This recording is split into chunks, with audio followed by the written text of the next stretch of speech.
అక్కడ అవతరణ ఉత్సవాల్లో అసెంబ్లీలో జెండా ఆవిష్కరణ దగ్గర నుంచి పాల్గొని మన కొత్తగూడెం మన నియోజకవర్గ హెడ్ క్వార్టర్లో ఎట్టి పరిస్థితుల్లో పాల్గొవాలని చెప్పి జస్ట్ ఇప్పుడే ఒక హాఫ్ అన్ అవర్ బ్యాక్ రావటం జరిగింది ఇక్కడ పాల్గొవాలనే ఉద్దేశంతో.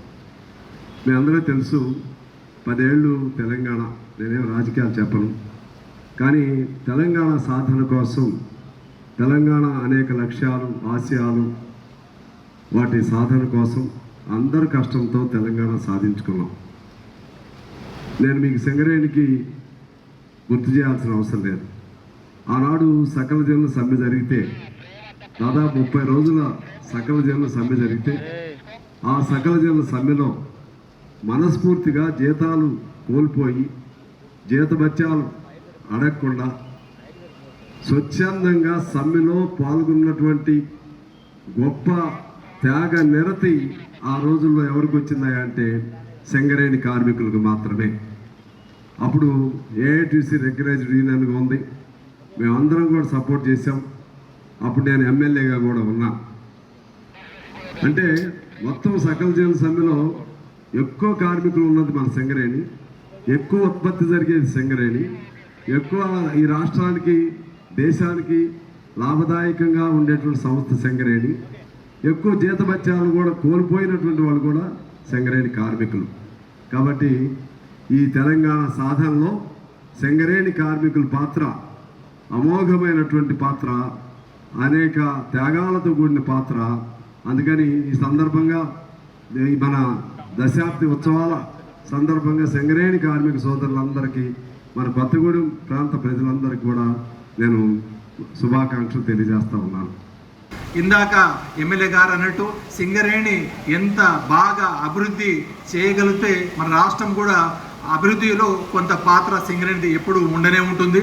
ఆ విధంగా ప్రతి ఒక్క కార్మికుడు అనేక దశాబ్దాలు కాదు శతాబ్దం 1889 నుంచి 89లో బొగ్గుట్టుగా ఎల్లందులో స్టార్ట్ అయిన సింగరేణి అనేక జిల్లాలకు వ్యాప్తి చెంది, అలాగే ఇక్కడ కాకుండా ఒరిస్సా రాష్ట్రాన్ని కూడా మనము అక్కడ కూడా ఒక కోల్ బ్లాక్ను తీసుకున్నాము.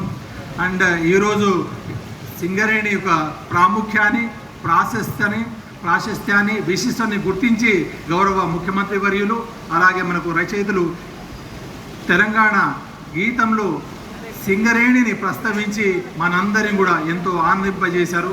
సిరి వెలుగులు విరిజిమ్మే సింగరేణి బంగారము, అణువణువున ఖనిజాలు నీ తనువుకు సింగారం అన్నట్టు మన తెలంగాణ గీతంలో సింగరేణి యొక్క ప్రాముఖ్యాన్ని ప్రాశస్త్యాన్ని వివరించడం జరిగింది. తెలంగాణ రాష్ట్రం ఎంతో అభివృద్ధి చెందింది.